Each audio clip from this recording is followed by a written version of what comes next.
नमस्कार मित्रांनो, एक्झाम जागर या एज्युकेशन यूट्यूब प्लॅटफॉर्मवर तुम्हा सर्वांचं पुन्हा एकदा स्वागत आहे. मित्रांनो, या आधीच्या सत्रामध्ये तुमच्यासाठीचा प्रश्न होता, ICCने द्विपक्षीय मालिकेत पहिली तटस्थ महिला पंच म्हणून कोणाची नियुक्ती केली आहे?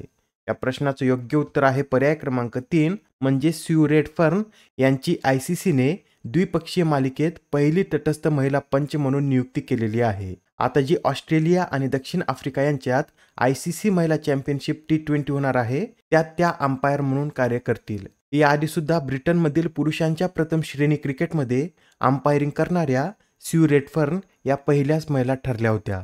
आजच्या सत्राचा पहिला प्रश्न पहा. योग्य विधान ओळखा. 3 विधान आहेत. आपल्याला यातील योग्य विधान ओळखायचं आहे. पहिलं विधान पहा.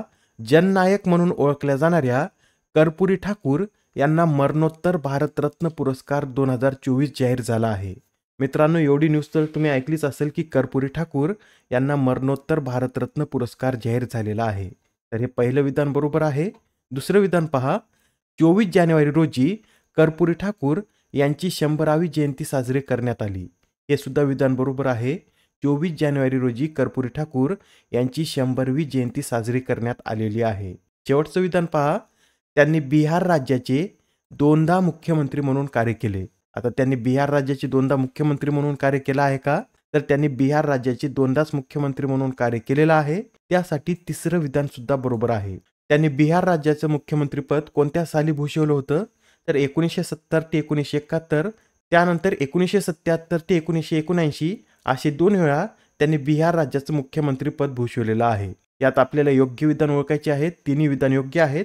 यासाठी या प्रश्नाचं योग्य उत्तर पर्याय क्रमांक 2 आहे. मित्रांनो, कर्पूरी ठाकूर यांच्याविषयी हे सुद्धा नोट करून घ्या. त्यांना जननायक या नावाने ओळखलं जातं.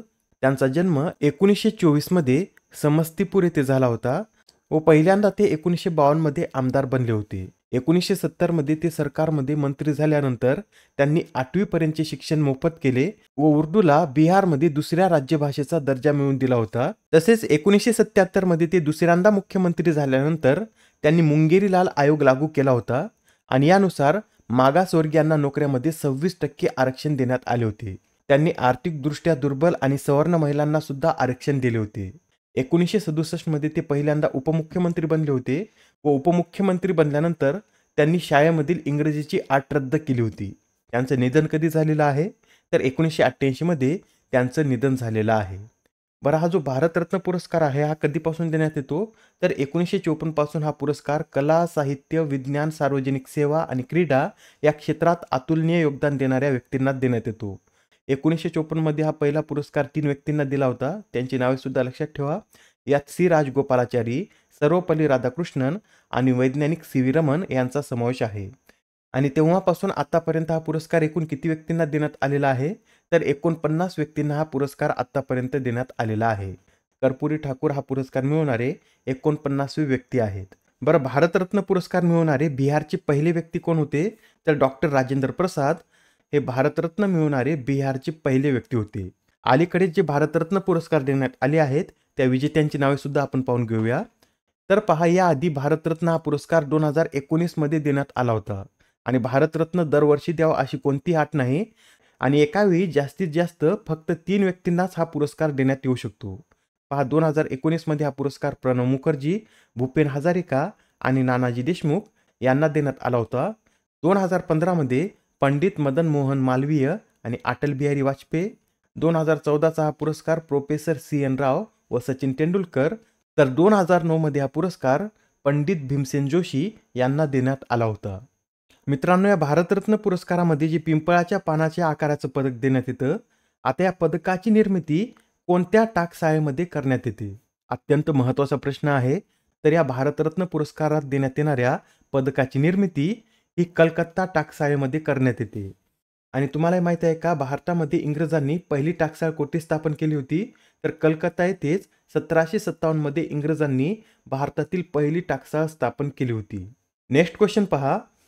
WHOने दक्षिण पूर्व आशियासाठी प्रादेशिक संचालक म्हणून कोणाची नियुक्ती केली आहे? याआधी सुद्धा आपण हा प्रश्न पाहिला होता. आता WHOने दक्षिण पूर्व आशियासाठी प्रादेशिक संचालक म्हणून सायमा वाजेद यांची नियुक्ती केलेली आहे. आणि आता 23 जानेवारी रोजी त्यांनी संचालक म्हणून शपथ घेतलेली आहे.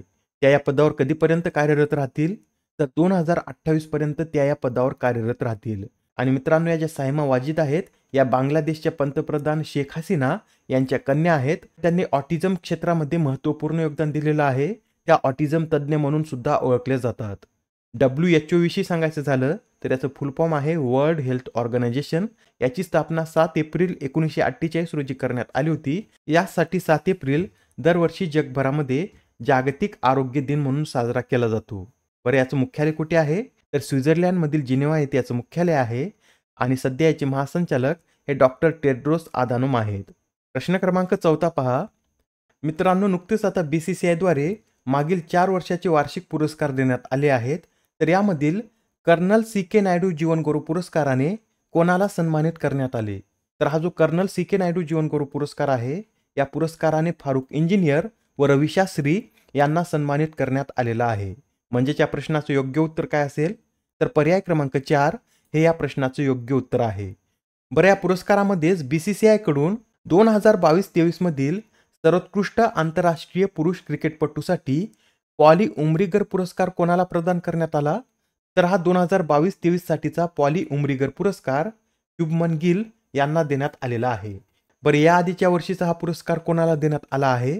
तर 2021-22 साठीचा पुरस्कार जसप्रीत बुमराह यांना देण्यात आला आहे. 2020-21 साठीचा रविचंद्रन अश्विन, तर 2019-20 साठीचा पुरस्कार मोहम्मद शमी यांना देण्यात आलेला आहे. BCCIने जे इतर पुरस्कार दिलेले आहेत ते सुद्धा आपण एकदा पाहून घेऊया. तर पहा, महिलांमध्ये सर्वोत्कृष्ट आंतरराष्ट्रीय क्रिकेटपटू हा पुरस्कार 2022-23 साठी दीप्ती शर्मा, तर 2021-22 आणि 2020-21 साठी हा पुरस्कार स्मृती मानधना यांना देण्यात आलेला आहे. 2019-20 साठीचा हा पुरस्कार कोणाला देण्यात आला? तर दीप्ती शर्मा यांनाच हा पुरस्कार देण्यात आलेला आहे. पुरुषांमध्ये सर्वोत्कृष्ट आंतरराष्ट्रीय पदार्पण पुरस्कार यामधील 2022-23 साठीचा हा पुरस्कार यशस्वी जयस्वाल, 2021-22 चा पुरस्कार श्रेयस अय्यर, 2020-21 अक्षर पटेल, तर 2019-20 चा पुरस्कार मयंक अग्रवाल यांना प्रदान करण्यात आलेला आहे. महिलांमधील सर्वोत्कृष्ट आंतरराष्ट्रीय पदार्पण पुरस्कारात 2022-23 मध्ये अमनजोत कौर, 2021-22 मध्ये सबिनेनी मेघना, 2020-21 शफाली वर्मा, तर 2019-20 साठी हा पुरस्कार प्रिया पुनिया यांना देण्यात आलेला आहे. बरं, यामधीलच दिलीप सरदेसाई पुरस्काराने कोणाला सन्मानित करण्यात आलं? तर कसोटी क्रिकेटमध्ये सर्वाधिक विकेट्स घेणाऱ्या रविचंद्रन अश्विन यांना या पुरस्काराने सन्मानित करण्यात आलेला आहे. प्रश्न क्रमांक 6 पहा. आशियाई मॅरेथॉन स्पर्धेत सुवर्ण पदक जिंकणारा दुसरा भारतीय कोण ठरला आहे? तर आता या आशियाई मॅरेथॉन स्पर्धेत सुवर्ण पदक जिंकणारा दुसरा भारतीय हा मानसिंह ठरलेला आहे. त्यांच्या आधी 2017 मध्ये गोपी थोनाकल यांनी सुद्धा या स्पर्धेत सुवर्ण पदक पटकावलं होतं व त्यानंतर आता 2024 मध्ये मानसिंह या स्पर्धेमध्ये सुवर्ण पदक पटकावणारे दुसरेच ॲथलीट ठरले आहेत. आता हा प्रश्न पहा, यात काय विचारलं आहे? भारतीय आंतरराष्ट्रीय विज्ञान महोत्सव 2023 चे आयोजन कोठे करण्यात आले? मित्रांनो, तुम्हाला आठवते का, नोव्हेंबर महिन्यामध्ये सुद्धा आपण ही न्यूज पाहिली होती.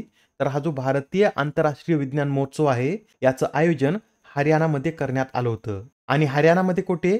तर हरियाणामधील फरीदाबाद येथे 17 ते 20 जानेवारी पर्यंत या महोत्सवाचं आयोजन करण्यात आलं होतं. पर या महोत्सवाची यजमान संस्था कोणती होती? तर translation health science and technology institute ही या महोत्सवाची यजमान संस्था होती. आणि यावेळेसच्या महोत्सवाची थीम काय होती? तर अमृत काळात विज्ञान आणि तंत्रज्ञान सर्वसामान्यापर्यंत पोहोचवणे. इंग्लिशमध्ये सांगायचं झालं तर science and technology public outreach in Amritkaal अशी याची थीम होती. यावेळेसच्या महोत्सवात एकूण 22 देश सहभागी होते. बरं, हा जो भारतीय आंतरराष्ट्रीय विज्ञान महोत्सव आहे याचं आयोजन प्रथम कधी करण्यात आलं होतं? तर 2015 मध्ये दिल्लीमध्ये याचं आयोजन प्रथम करण्यात आलं होतं. दुसऱ्यांदा सुद्धा हा महोत्सव दिल्लीतच आयोजित करण्यात आला होता. त्यानंतर तिसरा महोत्सव 2017 मध्ये चेन्नई, 2018 मध्ये लखनौ, 2019 मध्ये कोलकाता, 2020 मध्ये व्हर्च्युअल मोडमध्ये, 2021 मध्ये पणजी गोवा आणि 2022 या वर्षाचा 8वा महोत्सव 21 ते 24 जानेवारी 2023 दरम्यान मध्य प्रदेशमधील भोपाळ येथे आयोजित करण्यात आला होता. एक्झाममध्ये जोड्या लावा असा सुद्धा आपल्याला प्रश्न विचारला जाऊ शकतो. यासाठी हे सर्व पॉईंट नोट करून घ्या. आणि आता प्रश्न क्रमांक 8 पहा. नुकत्याच प्रकाशित करण्यात आलेल्या आसम ब्रेव्हहार्ट लचित बोरफुकन या पुस्तकाचे लेखक कोण आहेत? तर आता हे जे पुस्तक आहे या पुस्तकाचे लेखक हे आरूप कुमार दत्ता हे आहेत. आणि या पुस्तकाचं अनावरण केंद्रीय गृहमंत्री अमित शहा यांच्या हस्ते करण्यात आलेलं आहे. हे जे मूळ पुस्तक आहे हे इंग्रजीमध्ये लिहिण्यात आलेलं असून याचं 24 अनुसूचित भारतीय भाषांमध्ये भाषांतर देखील करण्यात आलेलं आहे. मित्रांनो, याआधी एस जयशंकर यांचं सुद्धा एक पुस्तक प्रकाशित झालं आहे. त्या पुस्तकाचं नाव काय आहे तर वाय भारत मॅटर्स असं त्या पुस्तकाचं नाव आहे. याबरोबरच एम.जे. अकबर व के. नटवर सिंग यांचं Gandhi a life in 3 campus हे पुस्तक प्रकाशित झालं आहे. Professor K P. सिंह यांचं मोदी ॲट DU, चित्रा बॅनर्जी दिवाकरुण यांचं uncommon love the early life and सुद्धा अँड नारायण मूर्ती, रघुराम राजन आणि रोहित लांबा यांचं ब्रेकिंग द मोल्ड, तर अशोक टंडन यांचं द रिव्हर स्विंग हे पुस्तक प्रकाशित झालेलं आहे. नेक्स्ट क्वेश्चन पहा. भारतीय प्रजासत्ताकच्या 75 निमित्त आपलं संविधान आपला सन्मान या मोहिमेचा शुभारंभ कोणाच्या हस्ते करण्यात आला? तर आता जी मोहीम आहे या मोहिमेचा शुभारंभ उपराष्ट्रपती जगदीप धनखड यांच्या हस्ते करण्यात आलेला आहे. आजच्या सत्रामधील शेवटचा प्रश्न पहा. दरवर्षी आंतरराष्ट्रीय शिक्षण दिन कधी साजरा केला जातो? तर हा जो आंतरराष्ट्रीय शिक्षण दिन आहे हा दरवर्षी 24 जानेवारी रोजी साजरा केला जातो आणि हा दिवस साजरा करण्याची घोषणा 2018 मध्ये करण्यात आली होती. तर प्रथम हा दिवस 2019 मध्ये साजरा करण्यात आला होता. यावेळी या दिवसाची थीम नोट करून घ्या. लर्निंग फॉर लास्टिंग पीस अशी यावेळी या दिवसाची थीम आहे. आजच्या सत्रामधील तुमच्यासाठीचा प्रश्न पहा. जम्मू काश्मीरमधील बारामुल्ला स्टेडियम हे आता कोणत्या नवीन नावाने ओळखले जात आहे? आता या प्रश्नाचं उत्तर कमेंटमध्ये देण्याचा प्रयत्न करा.